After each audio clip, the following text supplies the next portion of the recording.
Hello, good morning, जोहार। सुबह की खबरों के साथ मैं हूं मुकेश और आप देख रहे हैं झारखंड बुलेटिन। वक्त हो चला है झारखंड की ताज़ा खबरों से रूबरू होने का। इससे पहले हमारे यूट्यूब चैनल को सब्सक्राइब जरूर करें। कमेंट बॉक्स में अपना नाम, जिले का नाम जरूर लिखें।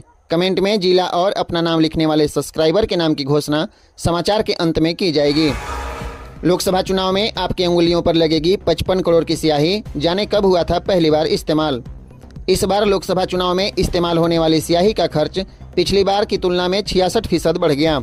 2019 में आयोग ने स्याही की 26 लाख शीशियां खरीदी थी, जिस पर 33 करोड़ रुपए का खर्च आया था। इस बार आयोग ने करीब 55 करोड़ रुपए से 26,55,000 स्याही की शीशियां खरीदी है। स्याही पर खर्च के बढ़ने का प्रमुख कारण सिल्वर नाइट्रेट है, जो स्याही का प्रमुख घटक होता है। स्याही बनाने वाली देश की एकमात्र company Mysore paints and varnish limited के अनुसार चुनाव आयोग के आदेश पर 25 मार्च तक सभी राज्यों को उनके हिस्से की स्याही पहुंचा दी गई। झारखंड में निर्वाचन आयोग की बड़ी कार्रवाई, देवघर के एसपी को हटाया। निर्वाचन आयोग ने लोकसभा चुनाव के पहले बड़ी कार्रवाई की है।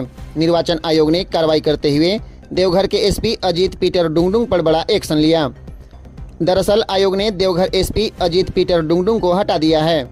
निर्वाचन आयोग के सूत्रों से मिल रही जानकारी के मुताबिक देवघर एसपी को हटाए जाने का आदेश सरकार को भेज दिया गया। वहीं नए एसपी के लिए राज्य सरकार से पैनल की मांग की गई है। नए एसपी पर निर्वाचन आयोग ही मुहर लगाएगा। बताया जा रहा है कि 3 मामलों में फरार चल रहे आरोपी शिवदत्त शर्मा ने 28 मार्च को सांसद निशिकांत दुबे पर जसीडीह थाने में प्राथमिकी दर्ज कराई थी। इसकी शिकायत निर्वाचन आयोग तक पहुंची थी कि एक फरार आरोपी कैसे थाना पहुंचकर प्राथमिकी दर्ज करवा सकता है। एक दिव्यांग को भी जेल भेजने सहित कई अन्य आरोप देवघर एसपी पर हैं। इन शिकायतों को देखते हुए निर्वाचन आयोग ने कड़ा कदम उठाते हुए देवघर एसपी को पद से हटा दिया। जमीन घोटाले में 320 करोड़ की 36 एकड़ 50 डिसमिल जमीन अटैच। ईडी ने बड़गाई की जमीन भी अस्थायी अटैच की।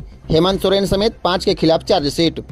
प्रवर्तन निदेशालय ईडी की रांची में हुए जमीन घोटाले मामले में कार्रवाई जारी है। ईडी ने 31 जनवरी को जमीन घोटाले में पूर्व सीएम हेमंत सोरेन को गिरफ्तार किया था। गिरफ्तारी के ठीक 60 दिनों के अंदर ईडी ने उनके विरुद्ध पीएमएलए कोर्ट में चार्जशीट भी दाखिल कर दी है। अब कोर्ट चार्जशीट पर संज्ञान लेगा।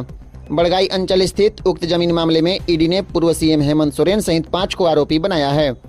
ईडी ने हेमंत को 31 जनवरी को बरियातू स्थित 8 एकड़ 46 डिसमिल जमीन मामले में की थी। गिरफ्तारी के बाद से हेमंत सोरेन न्यायिक हिरासत में हैं। जमीन घोटाले में अब तक ईडी 320 करोड़ रुपए से अधिक मूल्य के जमीन को अस्थायी रूप से अटैच कर चुका है। ईडी ने जिस जमीन मामले में हेमंत सोरेन को गिरफ्तार किया है, उसे भी अस्थायी रूप से अटैच कर लिया गया। दरोगा मीरा सिंह और सीओ शशि भूषण सिंह से ईडी कर रही है पूछताछ। दरोगा मीरा सिंह और सीओ शशि भूषण सिंह से ईडी पूछताछ कर रही है। मंगलवार को दोनों से ईडी अलग अलग मामलों में पूछताछ कर रही है। धनबाद के गोविंदपुर सीओ शशि भूषण मंगलवार को सबसे पहले ईडी कार्यालय पहुंचे। उसके थोड़ी देर बाद दरोगा मीरा सिंह भी ईडी ऑफिस पहुंच गए। जरूरी कागजी प्रक्रिया पूरी करने के बाद बालू तस्करी, जमीन घोटाले से लेकर कई मामलों में एजेंसी के अधिकारी दोनों से पूछताछ कर रहे हैं। सीओ शशि भूषण का कांग्रेस विधायक अंबा प्रसाद के पूरे परिवार से अच्छा संबंध रहा है। कई जमीनों पर कब्जे के लिए शशि भूषण ने अंबा प्रसाद और उनके पिता योगेंद्र प्रसाद की मदद की थी। इसी वजह से अंबा के करीबी शशि भूषण के साथ साथ दूसरे करीबियों के यहाँ भी ईडी ने रेड किया था। शशि भूषण की भी 100 से अधिक संपत्तियों की जानकारी ईडी को मिली है। हजारीबाग में खास महल की जमीन कब्जाने में तत्कालीन सीओ शशि भूषण सिंह के साथ अंबा प्रसाद और उनके पिता योगेंद्र साव की मिलीभगत की जांच ईडी कर रही है।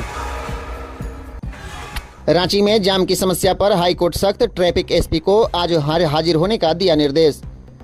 रांची में झारखंड हाईकोर्ट ने बुधवार को रांची के ट्रैफिक एसपी को अदालत के समक्ष उपस्थित होने का निर्देश दिया है। मंगलवार की सुनवाई के दौरान अदालत ने राज्य सरकार से पूछा है कि शहर के कई ट्रैफिक सिग्नल खराब क्यों हैं। सुजाता चौक, कोकर और अन्य जगहों पर मल्टी स्टोरेज पार्किंग की व्यवस्था अब तक क्यों नहीं की गई। इस पर रांची निगम की ओर से कोर्ट को बताया गया कि पहले की तुलना में शहर की ट्रैफिक व्यवस्था में सुधार हुआ है। दरअसल राजधानी में लचर ट्रैफिक व्यवस्था को लेकर दाखिल जनहित याचिका पर हाईकोर्ट में सुनवाई हुई। सुनवाई के दौरान कोर्ट ने रांची नगर निगम के अधिवक्ता से जानना चाहा कि दिन भर शहर में जाम की समस्या क्यों बनी रहती है। गोड्डा में प्रेमी को पाने उसके घर पहुंची प्रेमिका, घंटों चला ड्रामा।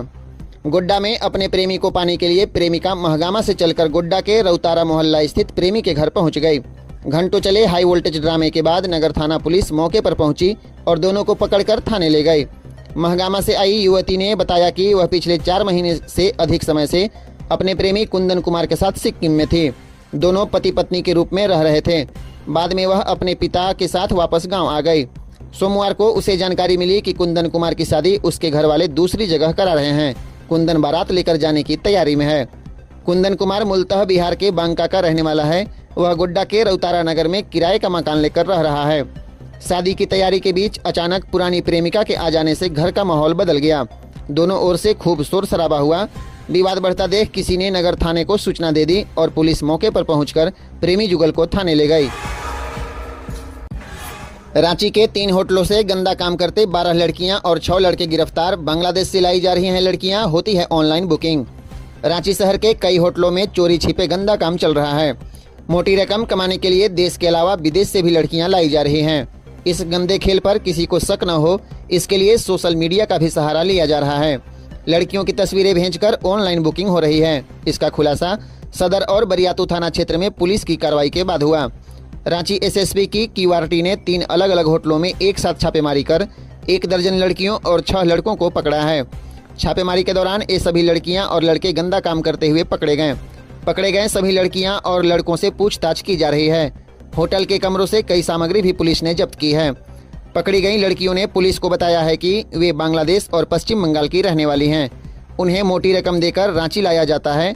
ग्राहकों को उनकी तस्वीर भेजी जाती है। फिर पसंद करने के बाद ग्राहक को होटल में कमरे बुक करने को कहा जाता है। कमरों की बुकिंग भी ऑनलाइन की जाती है। झारखंड में पारा 40 के पार, गर्म हवा को लेकर मौसम विभाग का अलर्ट। 6-7 अप्रैल को हो सकती है बारिश। रांची समेत पूरे झारखंड में अप्रैल के पहले सप्ताह में दिन का पारा 2 से 3 डिग्री बढ़ने की संभावना है। दूसरे और तीसरे सप्ताह में तापमान में उतार चढ़ाव जारी रहेगा। बीच बीच में हल्के बादल और बूंदाबांदी से उमस बढ़ सकती है। अधिकतम तापमान 40 डिग्री तक पहुंच गया। अप्रैल के अंतिम सप्ताह में तापमान में और अधिक बढ़ोतरी होने की संभावना है। तापमान 42 से 43 डिग्री पहुंचने की संभावना व्यक्त है और इस दौरान लू भी चलेगी, यानी अप्रैल का पूरा महीना गर्म रहेगा। राज्य के मौसम में किसी बड़े बदलाव की संभावना नहीं है, लेकिन 2 से 3 दिनों में तापमान में 3 से 5 डिग्री की बढ़त हो सकती है। आसमान अभी साफ रहेगा। 6 और 7 अप्रैल को राज्य में बारिश होने का अनुमान है। जमशेदपुर में ज्योति अग्रवाल हत्याकांड का झारखंड पुलिस ने किया खुलासा। रास्ते से हटाने के लिए पति रवि अग्रवाल ने ही शूटरों से कराई थी हत्या। जमशेदपुर में पिछले 2.5 वर्षों से ज्योति अग्रवाल से परेशान उसका पति रवि अग्रवाल उसे अपने रास्ते से हटाना चाहता था। इसके लिए वह 2-3 माह से हत्या की योजना पर काम कर रहा था। सरायकेला खरसावां पुलिस ने ज्योति अग्रवाल हत्याकांड का उद्भेदन किया। ऑटो क्लस्टर आदित्यपुर में एसपी मनीष टोप्पो ने संवाददाता सम्मेलन कर हत्याकांड से जुड़ी जानकारी दी है। एसपी ने बताया है कि रवि अग्रवाल अपनी पत्नी से परेशान था। उसे अपने रास्ते से हटाने के लिए उसने पूर्व में कई बार प्रयास किया, लेकिन 29 मार्च को वह सफल हो गया। हत्या के बाद ज्योति के पिता प्रेमचंद्र अग्रवाल ने रवि के खिलाफ साजिश के तहत हत्या कराने का केस दर्ज कराया। छानबीन के दौरान पुलिस को रवि के विरोधाभासी बयानों से पहले ही शक हो गया और पिता की ओर से दायर केस के आधार पर पुलिस को कई तकनीकी सबूत हाथ लग गए। हालांकि पति पत्नी के बीच अनबन के असली कारण अभी तक स्पष्ट नहीं हो पाया है कि आखिर ऐसी कौन सी वजह थी जो रवि ने अपनी पत्नी को रास्ते से हटा दिया। भाजपा छोड़कर राजद में शामिल हुए गिरिनाथ, चतरा से लड़ सकते हैं चुनाव। भाजपा छोड़कर गिरिनाथ सिंह एक बार फिर राजद में लौट गए। पटना स्थित राजद कार्यालय में उन्होंने पार्टी की सदस्यता ग्रहण की। राजद के बिहार प्रदेश अध्यक्ष जगदानंद सिंह ने उनका पार्टी में स्वागत किया। माना जा रहा है कि चतरा संसदीय सीट से पार्टी उन्हें अपना उम्मीदवार बना सकती है। 30 मार्च को गिरिनाथ सिंह ने लालू यादव से राबड़ी आवास पर मुलाकात की थी। इसके बाद से चर्चा थी कि वो राजद में वापसी करेंगे। चर्चा यह भी है कि राजद उन्हें चतरा लोकसभा से चुनाव लड़ा सकती है। गिरिनाथ सिंह गढ़वा से 4 बार विधायक रह चुके हैं। झारखंड राजद के पूर्व प्रदेश अध्यक्ष भी रह चुके हैं। भाजपा नेताओं से संपर्क रखने की खबरों और उसका खंडन नहीं करने पर राजद ने उन्हें पार्टी से 6 साल के लिए निलंबित कर दिया था, जिसके बाद गिरिनाथ ने 25 मार्च 2019 को राजद से इस्तीफा देकर भाजपा में शामिल हो गए थे। निर्मला सीतारमण ने गिरिनाथ सिंह को भाजपा की सदस्यता दिलाई थी। बिना डॉक्टर के नर्स ने किया ऑपरेशन, काट दी नस। प्रसूता की मौत पर सिविल सर्जन ने 72 घंटे में मांगी रिपोर्ट। सदर अस्पताल गोड्डा में डॉक्टरों के नहीं रहने पर नर्स ने लेबर रूम में प्रसूता का छोटा ऑपरेशन कर नवजात को तो गर्भ से निकाल दिया, लेकिन नस कट जाने से प्रसूता प्रतिमा कुमारी की जान चली गई। घटना रविवार के देर रात की है। सोमवार की सुबह प्रसूता के परिजनों ने अस्पताल में इलाज में लापरवाही बरतने का आरोप लगाया। प्रतिमा का मायके पत्थरगामा थाना क्षेत्र के चिलौना गांव में है, जबकि ससुराल भागलपुर जिले के पाठकडीह गांव में है। पति का नाम कैलाश शाह है। मामले को लेकर 3 सदस्यीय जांच कमेटी बनाई गई है। रविवार की सुबह परिजनों ने प्रतिमा को सदर अस्पताल में भर्ती कराया था। मालूम हो कि सदर अस्पताल में महिला विशेषज्ञ डॉक्टर नहीं हैं। जनरल फिजिशियन डॉक्टर राजेंद्र भगत ने प्रसूता की बीपी आदि की जांच कर ड्यूटी में तैनात नर्स को सामान्य प्रसव कराने का निर्देश दिया था। सीट शेयरिंग में उलझे राजद, कांग्रेस और जेएमएम, सीपीआई सीपीएम ने अलग की राह। 2 सीटों पर अड़ी आरजेडी, कांग्रेस में एक ही सीट के कई दावेदार। झारखंड में इंडिया गठबंधन की गांठ अब कमजोर होने लगी है। कई सीटों को लेकर मामला कांग्रेस पार्टी के अंदर ही फंसा है। एक सीट के कई दावेदार हैं। ऐसे में कांग्रेस चुनाव के वक्त किसी को नाराज नहीं करना चाहती। रांची लोकसभा सीट को लेकर सुबोधकांत सहाय का नाम लगभग तय था, लेकिन राम टहल चौधरी के कांग्रेस में आने के बाद इस सीट पर भी दावेदारी को लेकर संशय दिखने लगा। कांग्रेस के बाहर निकलकर दूसरे गठबंधन पर नजर डाले तो राजद 2 सीटों पर चुनाव लड़ने का दावा कर रही है, जबकि गठबंधन दलों ने मिलकर राजद के लिए एक ही सीट का दावा मंजूर किया। भाकपा ने सीट न मिलने की वजह से पहले ही अपनी राह बदल ली। जेएमएम अब धनबाद सीट पर सरयू की दावेदारी का समर्थन कर रही है, जबकि कांग्रेस पार्टी के भीतर ही इसके कई दावेदार हैं। झारखंड की सलीमा टेटे को सर्वश्रेष्ठ महिला खिलाड़ी का अवार्ड। पुरुषों में हार्दिक सिंह को मिला पुरस्कार। हॉकी इंडिया के 6ठे वार्षिक पुरस्कार 2023 का आयोजन रविवार को दिल्ली में किया गया।